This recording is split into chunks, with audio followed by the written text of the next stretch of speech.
You know, this is my first time on YouTube. Uh, Basically, I've just got 2 points to make when I've just realized something. I mean, I'm sure many people have also realized that, but just putting it out there. Recently, I've been watching a bit of Dark Matter 2525 videos, right? There's this one specific video where it was about this girl. She wanted to buy a car, but obviously, everyone was telling her, like, nope, the car is perfect, fine condition, you don't need to see it. They argue back and forth because you'll like it, this and so, and it sort of definitely resonates with, you know, Christianity and all that. You know, show. Wait, that's a bit too far. Where, he was talking about the understanding of if you cannot see a place, if you cannot even, I'm sure that's, you're sinful and all that. And, yes, okay, Revelations has a descriptive account of what, heaven is like, the end of Revelations. But the thing is, do people really want, they want to see it, they want to know that, it's worth living that life, and then at the end going there. But where you go, your body is dead. Some people argue about the existence of a soul, and all that. I honestly myself believe that there is a soul. You have to build one up. You have a soul, in fact. We, as before, are infinite beings. But of course, I've read a few sites, Bibliotheca Pleiades. You know, one author was saying, I think one Native American tradition, they stated that, these infinite beings came to this amnesiac producing universes.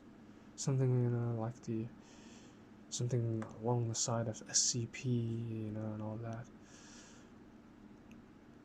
And the thing is, aside from that, from the souls and all that, we're talking about the first point of having to see a place, having to know where to go, having to understand and just realize that, oh, okay, I don't, whether you subscribe in this belief or whatever it is, this sure is quite illogical. There's another point though I like to make, and all of this, I have not seen one child, perhaps, maybe, young child, sitting there quietly in a church, in awe and with filled with, they say, the Holy Spirit. But yet they filled with the Holy Spirit. I would love that to be true. I'm not, been reading a few things. I'm not trying to work against the Spirit of truth. No, I do not. I want to work for it. But the thing is, if God, maybe God has a certain type of church that he would like to give, a Holy Spirit to, but yet in all these cases, has anyone ever had a child suddenly, prostrate, or some kind of weird kind of supernatural event that has occurred in the church, where all the children are sitting obediently in awe of God, understanding, listening, wise. But no, the adults are probably telling them, hush up, listen.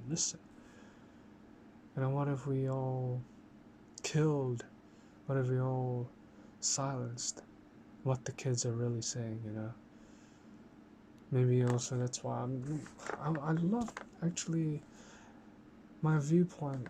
Let's not discuss about my viewpoint, really. I like to see the Bible as a sort of interesting book to read for the New Testament,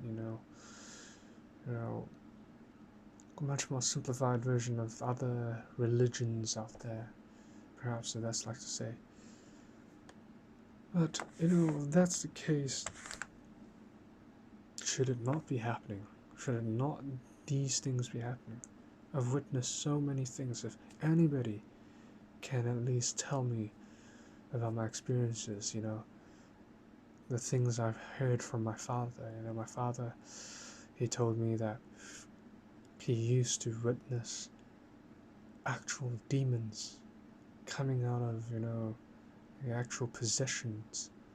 And his grandfather used to be quite a man, of, well, I wouldn't say that word because, holy is holy, of course.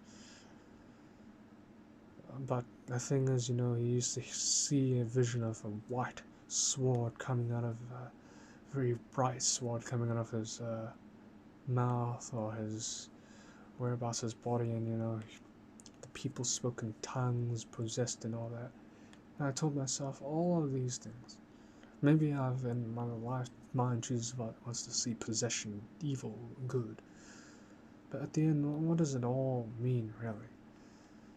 If there is such a world like this, would it be like, it'd be meaningless.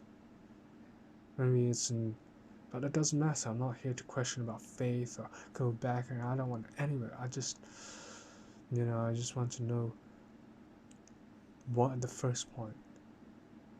Why, why did it have to be like that,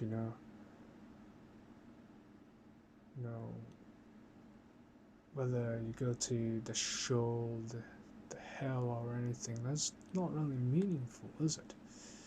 It's just something to keep our spirituality down. I definitely think it is, Maybe the third option is to believe that we really are not alone in the universe, that we are a byproduct of an extraterrestrial race. I mean, there's just so much more proof that one gives towards alien abductees and all that. I mean, a lot of people are rational. Oh, I don't care. But who can make that kind of things up? Not. I mean, a fiction writer, maybe Harry Potter or J.K. Rowling. But so far I've seen this is way too specific to be made up. Even the Bible has some certain elements to it that, maybe you can make it up about it. I've heard about the whole Jesus is the Son, literally the Son of God, the winter solstice and all that. But it's all illogical. I mean, probably logical, esotericism and all that, but it just doesn't make sense. If people were worshipping the sun, they would have somewhat made it more like Japan's vision, Amaterasu, Shintoism. And that would be very logical, that would be understandable. But yet, why space such a myth on who knows what? Maybe Mithras, maybe, maybe crucified saviors or what, but you delve a little bit, it's not really crucified, but there are these messiahs, of course, in our past times. Maybe but of course that's another theory anyways. Well, it's just been clearing my head. That's all I've been doing, really.